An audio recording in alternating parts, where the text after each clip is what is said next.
ہر معاملے کی تفتیش کریں گے. اب عباسی صاحب کی ضرورت کیوں پیش آئی کمیٹی میں؟ وہ اس لیے پیش آئی کہ وہ ہیں معاون خصوصی برائے احتساب اور کرپشن،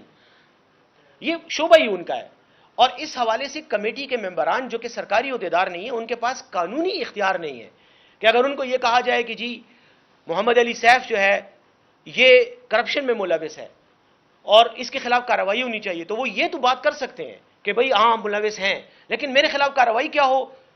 یہ ان کے پاس اختیار نہیں ہوگا. تو اس لیے عباسی صاحب کو ڈالا گیا کیونکہ وہ اس شعبے سے ہی تعلق رکھتے ہیں، ان کی ذمہ داری بھی یہی ہے، تو اس لیے ان کو ممبر بنایا گیا کہ وہ ان کے ساتھ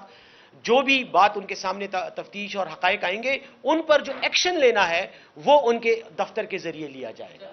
یہ اس کی وضاحت تھی، بس میں نے اس حد تک کر دی. خان صاحب کا بڑا سا موقف رہا ہے کرپشن کے حوالے سے، اور ابھی جس طرح آپ نے خود کہا کہ جو کمیٹی بنائی گئی تھی اس نے نقطے تفتیش کی، اس کے بعد جو شواہد سامنے اس بنا پر جو ہے اس کو ہٹانے کا فیصلہ کیا گیا شکیل خان کو، تو کیا سی وزارت سے ہٹانا ہی ایک آخری فیصلہ ہے یا کوئی اور بھی فیصلہ کیا جائے گا قانونی کارروائی کی جائے گی؟ اتنے پکے ثبوت ہیں آپ کے پاس ان کو وزارت سے ہٹانے کا فیصلہ ہو گیا؟ جی دیکھیں،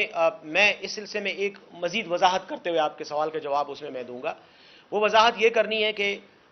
کمیٹی کا جو فیصلہ ہے، جو ان کی رپورٹ ہے، وہ صرف اور صرف کمیٹی نے دیکھی ہے اور وزیر اعلیٰ صاحب نے دیکھی ہے، نہ میں نے دیکھی ہے، نہ میرے خیال میں پارٹی کے کسی اور کارکن کے پاس ہے. اب اس میں ایگزیکٹلی کیا ثبوت جو ہیں وہ دیے گئے ہیں کہ جن کی وجہ سے یہ فیصلہ کیا گیا، اور ایگزیکٹلی اس میں کیا ریکمنڈیشنز ہیں کہ کوئی بھی جو ملوث پایا جائے گا اس کے خلاف ایکشن کیا ہوگا، وہ میرے علم میں اس وقت نہیں ہے. لیکن اس کمیٹی کی رپورٹ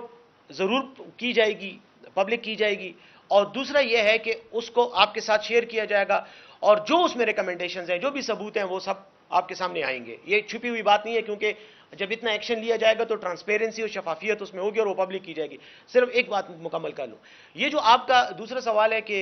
باقیوں کے خلاف ایکشن، یار جو بھی ایکشن ہوگا قانون کے مطابق ہوگا، لیکن قانون کے مطابق پہلا ایکشن یہی تھا نا کہ اگر میں یہاں کرسی پر بطور وزیر یا مشیر بیٹھا ہوں اور میرے اوپر یہ الزام ہے کہ میں نے کرپشن کیا، تو سب سے پہلے تو تقاضا یہ ہے کہ مجھے اس کرسی سے اٹھا کے وہاں بیٹھایا جائے. اگر میں خود نہیں اٹھتا تو مجھے ڈی نوٹیفائی کیا جائے، اور اگر میں خود ریزائن کر کے وہاں بیٹھ جاتا ہوں تو بہت اچھی بات ہے. اس کے بعد نیکسٹ سٹیپ میں کارروائی. اس میں میں نے آپ کو بتایا جب سرکاری اداروں میں کرپشن ہوتی تو صرف وزیر تو انوالو نہیں ہوتا نا، اگر وزیر کے خلاف ثبوت ہیں وہ انوالو ہوگا، اگر وزیر کے خلاف نہیں ہے، سرکاری اہلکار ہیں، افسر ہیں، ان کے خلاف بھی ہوگا، ان کے خلاف پھر آپ کو پتہ ہے قانون کا اپنا ایک طریقہ کار ہے، تو وہ سارا پروسیس فالو کیا جائے گا. لیکن ابھی تو پہلے سٹیپ میں یہ بات چونکہ میڈیا میں آ گئی، اور ہم نہ کرتے میڈیا میں یہ میڈیا میں بات بیسیکلی شکیل خان صاحب نے جب ریزائن دیا تو وہ میڈیا میں انہوں نے دے دیا، سوشل میڈیا پہ آ گیا، رات کو 3 بجے مجھے مختلف ٹی وی چینل سے ٹیلی فون آئے کہ جی یہ کیا ہو گیا، اس کی وجہ سے یہ چیز پبلک ہو گئی. یار ایک ریکویسٹ کرتا ہوں، وہ صاحب یار بڑی شرافت سے ہاتھ اٹھا کے، ان کا حق بنتا ہے کافی دیر سے.